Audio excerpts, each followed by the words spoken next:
आप सभी को प्रेज द लॉर्ड। आज हम भजन संहिता और उसके 42 चैप्टर से बाइबल रीडिंग स्टार्ट करेंगे और उसके बाद यूहन्ना रचित सुसमाचार और उसके 5 चैप्टर तक बाइबल रीडिंग करेंगे। मैं फ्रांसिस जोसेफ और मेरी पूरी टीम की तरफ से मैं आप सभी का बाइबल रीडिंग हिंदी ऑडियो में स्वागत करता हूँ। आइए हम प्रार्थना में चलें।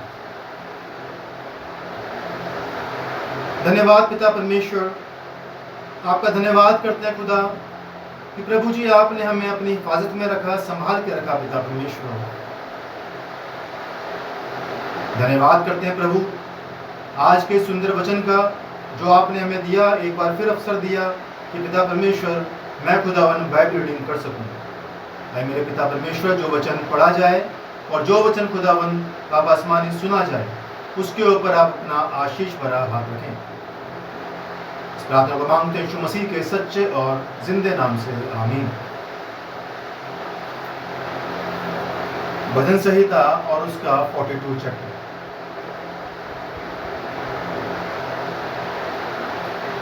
जैसे हिरणी नदी के जल के लिए हाँफती है, वैसे ही हे परमेश्वर मैं तेरे लिए हाँफता हूँ। जीवते ईश्वर, हाँ परमेश्वर का मैं प्यासा हूं। मैं कब जाकर परमेश्वर को अपना मुंह दिखाऊंगा।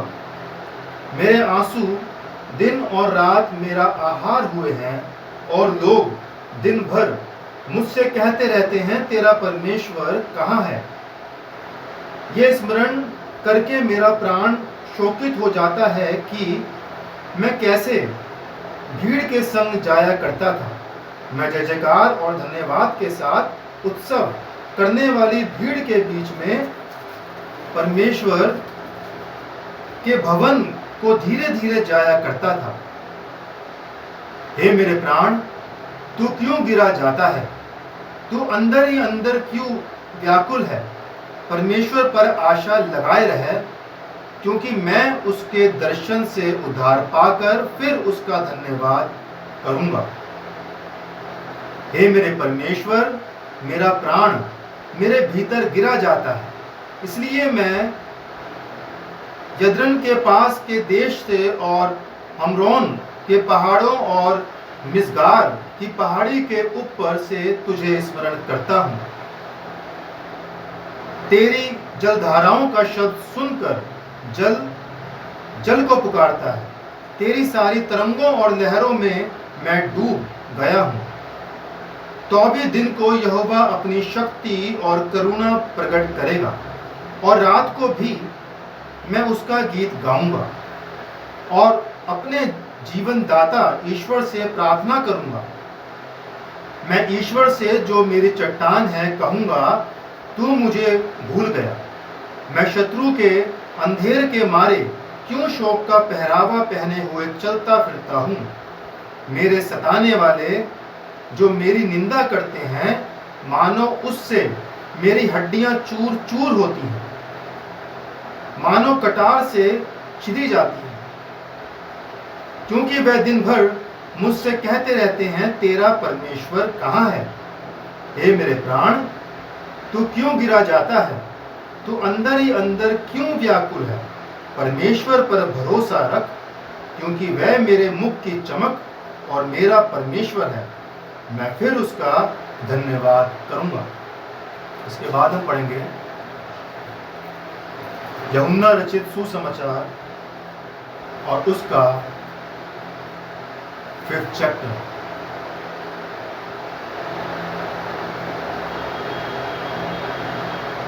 इन बातों के पश्चात यहूदियों का एक पर्व हुआ और यीशु यरूशलेम को गया। यरूशलेम में भीड़ फाटक के पास एक कुंड है जो इब्रानी भाषा में बैत हसदा कहलाता है। उसके 5 ओसारे हैं। इनमें बहुत से बीमार, अंधे, लंगड़े और सूखे अंग वाले पानी के हिलने की आशा में पड़े रहते हैं, क्योंकि नियुक्त समय पर परमेश्वर के स्वर्गदूत कुंड में उतरकर पानी को हिलाया करते थे। पानी हिलते ही जो कोई पहले उतरता वह चंगा हो जाता था, चाहे उसकी कोई भी बीमारी क्यों ना हो। वहां एक मनुष्य था जो 38 वर्ष से बीमारी में पड़ा था। यीशु ने उसे पड़ा हुआ देखकर और ये जानकर कि वह बहुत दिनों से इस दशा में पड़ा है, उससे पूछा, क्या तू चंगा होना चाहता है? उस बीमार ने उसको उत्तर दिया, हे प्रभु, मेरे पास कोई मनुष्य नहीं कि जब पानी हिलाया जाए तो मुझे कुंड में उतारे, परंतु मेरे पहुंचते पहुंचते दूसरा मुझसे पहले उतर जाता है। यीशु ने उससे कहा, उठ, अपने खाट उठा और चल फिर। वह मनुष्य तुरंत चंगा हो गया और अपने खाट उठाकर चलने फिरने लगा। वह सबत का दिन था, इसलिए यहूदी उससे जो चंगा हुआ था कहने लगे, आज तो सबत का दिन है, तुझे खाट उठाना उचित नहीं। उसने उन्हें उत्तर दिया, जिसने मुझे चंगा किया उसी ने मुझसे कहा, अपनी खाट उठा और चल फिर। उन्होंने उससे पूछा, वह कौन मनुष्य है जिसने तुझसे कहा, खाट उठा और चल फिर? परंतु जो चंगा हो गया था वह नहीं जानता था कि वह कौन है, क्योंकि उस जगह में भीड़ होने के कारण यीशु वहां से हट गया था। इन बातों के बाद वह यीशु को मंदिर में मिला। यीशु ने उससे कहा, देख, तू चंगा हो गया है, फिर से पाप मत करना, ऐसा ना हो कि इससे कोई भारी विपत्ति तुझ पर आ पड़े। उस मनुष्य ने जाकर यहूदियों से कह दिया कि जिसने मुझे चंगा किया वह यीशु है। इस कारण यहूदी यीशु को सताने लगे, क्योंकि वह ऐसे काम सबत के दिन करता था। इस पर यीशु ने उनसे कहा, मेरा पिता अब तक काम करता है और मैं भी काम करता हूँ।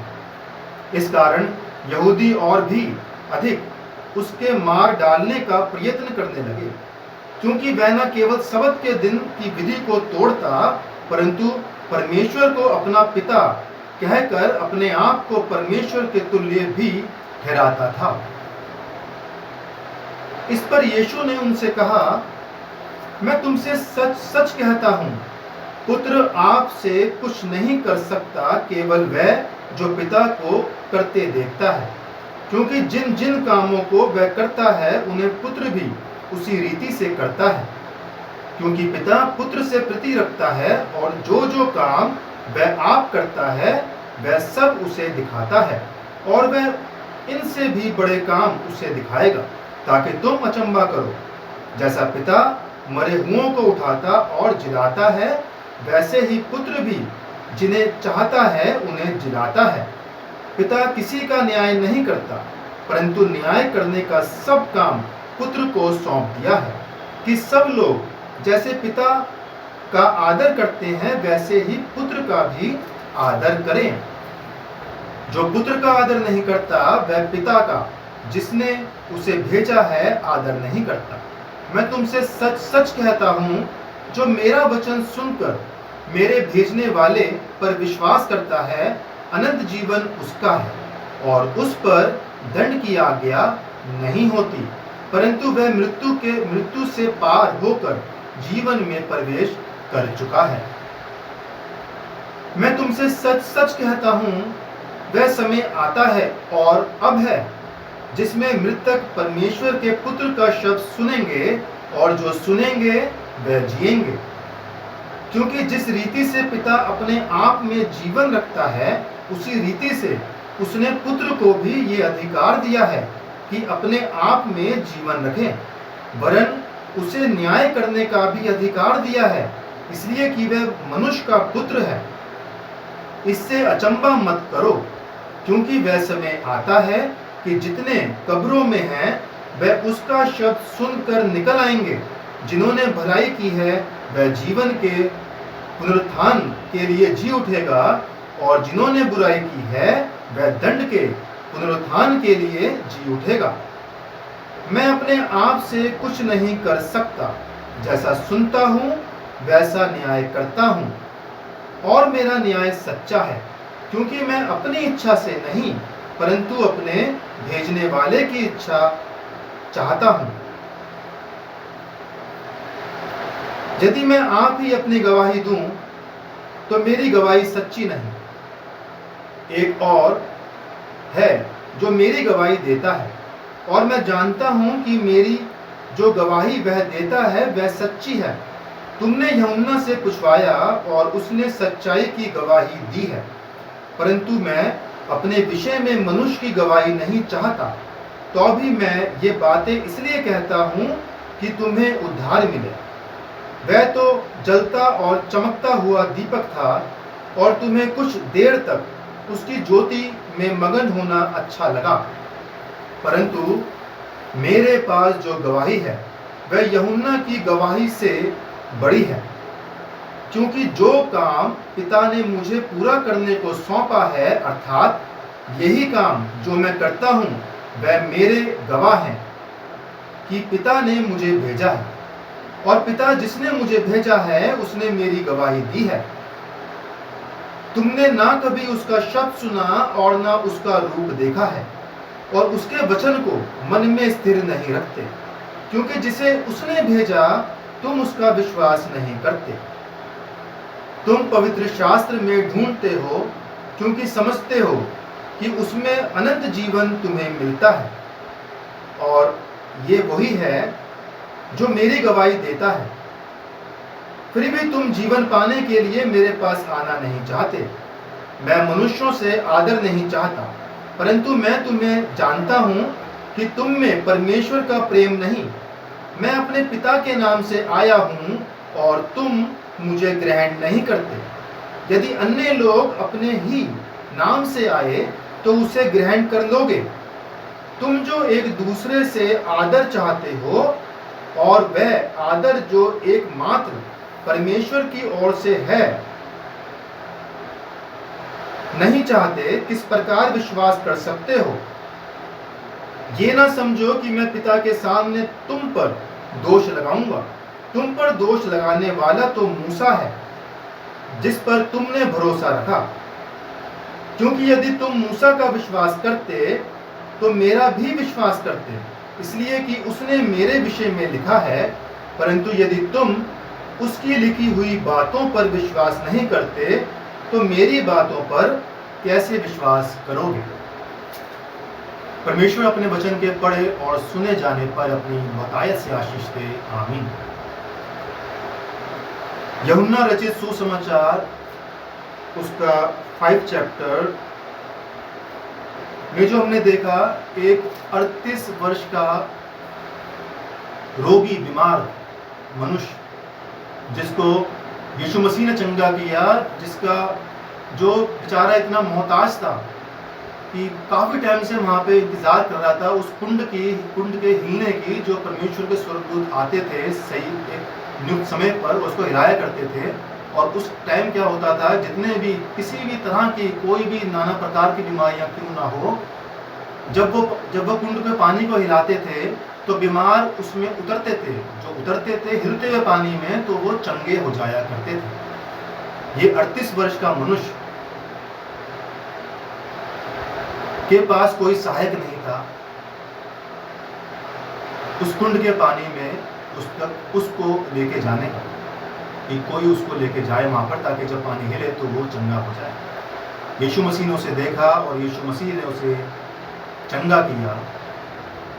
अगर हम इसकी एक वर्ष पढ़ना चाहता हूँ कि जब वो चंगा हो गया और जो शास्त्री लोग मुझसे पूछने लगे कि सबत के दिन तो क्यों चंगा हुआ है, तो वो भीड़ में वो पूछती थी किसने चंगा किया है, बट वो नहीं बता पाया क्योंकि वो भीड़ काफी थी और यीशु मसीह को जानता नहीं था।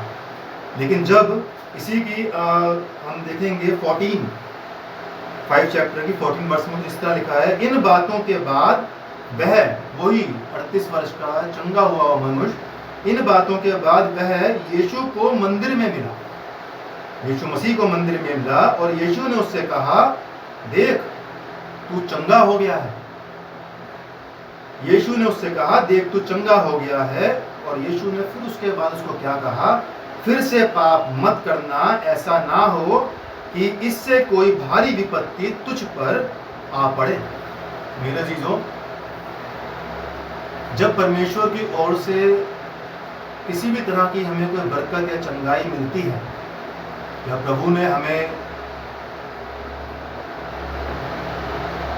हमने मनी मन परमेश्वर से अपने गुनाहों और अपराधों की क्षमा मांगी और परमेश्वर ने हमें क्षमा किया यीशु मसीह के नाम से, तो हमारा फर्ज बनता है कि हम दोबारा से वह गलती दोबारा ना करें, जिससे कि परमेश्वर को दोबारा परमेश्वर हमसे नाराज हो।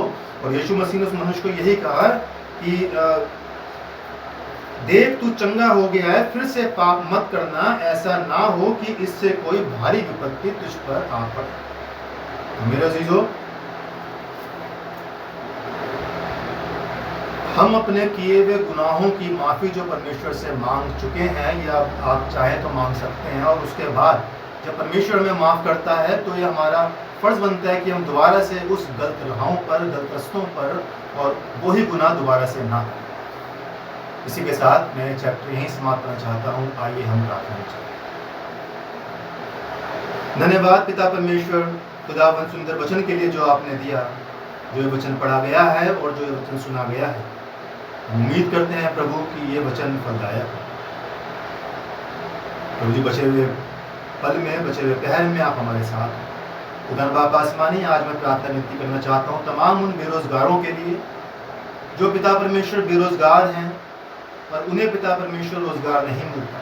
आज मेरे पिता परमेश्वर उन तमाम बेरोजगारों को आप रोजगार दें।